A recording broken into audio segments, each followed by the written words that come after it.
Welcome back. If you just joined us, you're watching Channels Television, celebrating 21 years of professional broadcasting. And here's a few pictures you sent into our Eyewitness portal. Let's begin with this set of pictures from Igbajo in Osun State, showing a deep gully on the road, which our Eyewitness reporter says is the only one linking the community to other communities. He calls the attention of the state government to the situation of the road.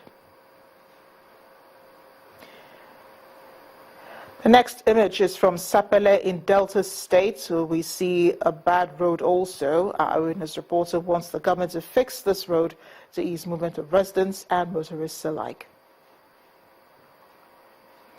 Our next picture comes from Lokoja, the Kogi State capital. We see the picture of an accident scene and men of the Federal Road Safety Corps.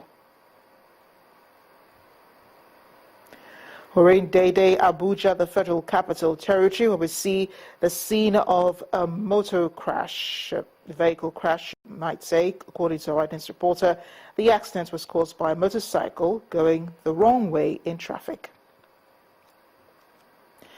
A final picture comes from Lafia, the Nasarawa State capital, showing people whom our Eyewitness reporter says are civil servants protesting an alleged deduction of over 50% from their salaries.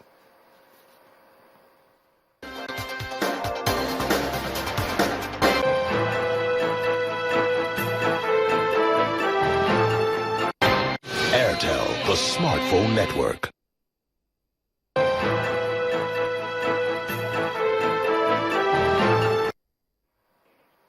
Activities have returned now to the Laduke Akintola University Teaching Hospital in Osogbo, Osun State. And that's because resident doctors have agreed to suspend their 9-month-old industrial action. The doctors had embarked on the indefinite strike on September 28, 2015, to press home their demands on issues relating to remuneration, injustice, and training program. Joining me now on the News at 10 is Dr. Kolawole Olajide, the first Vice President of the Resident Doctors of Nigeria, NARD. You're welcome to the News at 10. Now, for 9 months, resident doctors have not been at the duty post. Do you think you really should be paid for not even working for 9 months? Well, let me say thank you for this, and thank you, viewers. Let me say the worst patient, as at now, at the time we are sitting now, are the doctors. Because there's no way you can call yourself a doctor if you have not received salary for a year. It's exactly a year. We celebrated a year that we had the last salary. And let me tell you also that no doctor would like to leave his or her duty post. It is just because of the insensitive nature of our government and their disposition to the health care. That is why all these issue of strikes has been recurring in our health system. In the same climate, in the same environment, you hardly can see a doctor going on strike for more than 3-4 days before the government will rise up and do the needful. But it is not like that in this part of the country. So that is what has led to this lengthy strike. No doctor, I repeat it, we want to leave his duty post. Thank you so much. Well, the Osun State government argues that you're also being insensitive. I mean, abandoning your duty post, abandoning the health care of people in the state, and then going off on a strike action, resulting to this medical crisis. Oh, they've been avoiding sitting down on the table in a place like this and discuss with us because they know that what they are doing is unfair. I challenge them to come and say that and invite us so that we can both sit down and talk and see who is unfair and who is actually insensitive. But the doctor, the government had already asked for, this dialogue that you're about to have. That was the initial plan. They'd asked you to come and that will now take me. Thank you, Amarachi. That will take me to appreciate the Right Honourable Speaker, Right Honourable Yakubu Dogara, the House Committee Chairman on Health, Honourable Piafi Betty, the Chief Physician to the President. There's a difference between dialogue and constructive dialogue. And when you show elders, responsible elders that are ready to take the case up, and that show genuinity, I think we are not mad. We've seen that in them. And we know we are going to push this case to a logical conclusion, and that is why. That shows that all those who have been intervening one way or the other before might not really have the genuine interest of the doctors. But, the Speaker and the rest that I've mentioned are not showing any bias.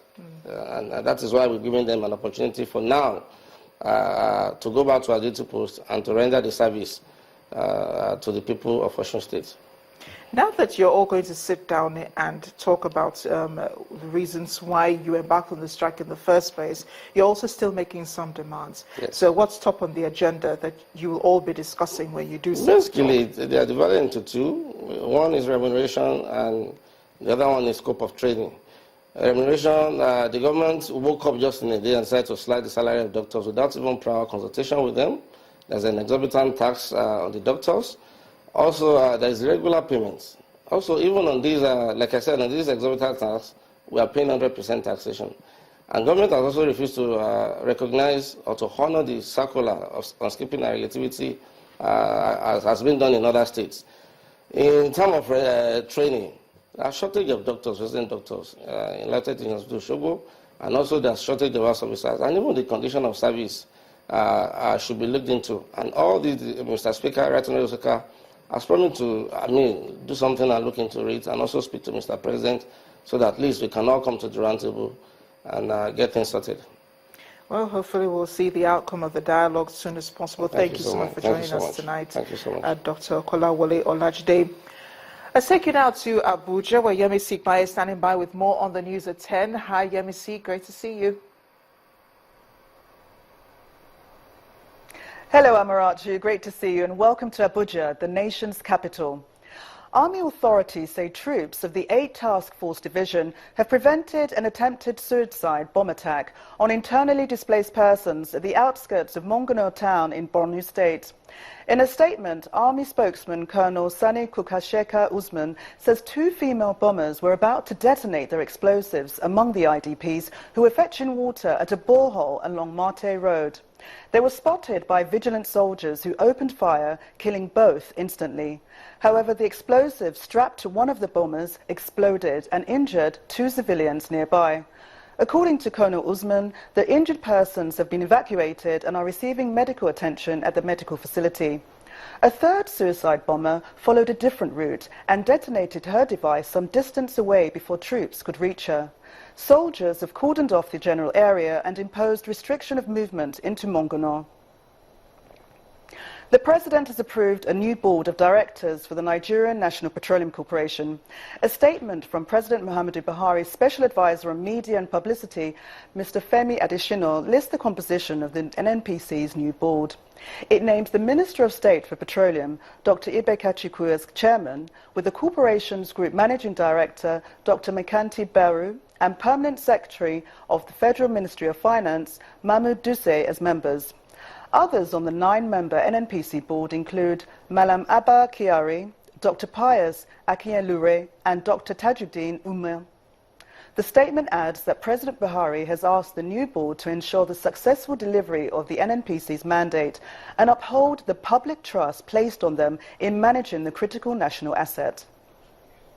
President Muhammadu Buhari has once more reiterated his determination to recover all stolen funds in the fight against corruption, insisting that whoever dares him will suffer the consequences.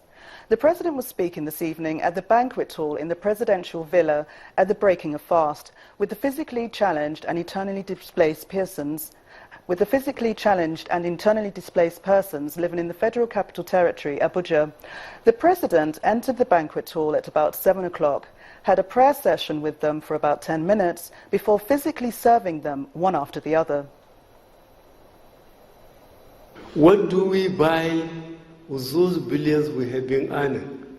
We are not able to fix NEPA, the railway lines. We are just signing contract to get them done by the Chinese, as well as the roads, and no drinking water or whatever.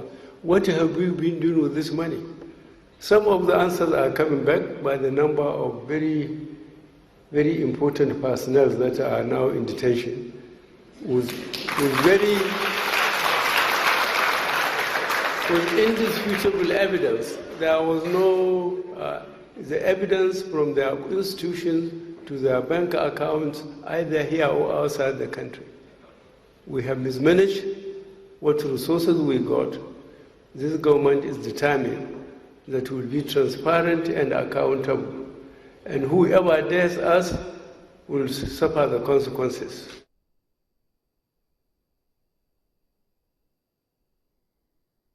When the News at 10 returns, former Nigerian President Olusegun Obasanjo challenges ECOWAS leaders on governance.